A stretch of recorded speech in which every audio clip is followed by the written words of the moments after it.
সড়ক মহাসড়কে বাস, পশুবাহী ট্রাক আর মোটরসাইকেলের আধিক্য। আপন মানুষের সঙ্গে ঈদ আনন্দ ভাগাভাগি করতে বাড়ির পথে নগরবাসী।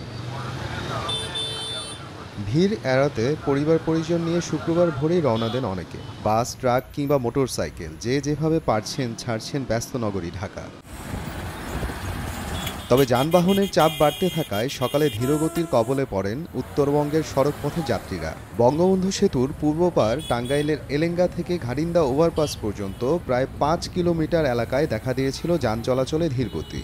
গাজীপুরে ঢাকা টাঙ্গাইল মহাসড়কে সকাল থেকে যান চলাচল স্বাভাবিক থাকলেও বেলা গড়ার সঙ্গে সঙ্গেই যাত্রী ও পরিবহনের চাপ বাড়ায় সৃষ্টি হয় যানজটের। তবে ঘরমুখী মানুষের ঈদযাত্রা নির্বিঘ্ন করতে সড়কের প্রতিটি মোড়ে রয়েছে আইন শৃঙ্খলা বাহিনীর নজরদারি।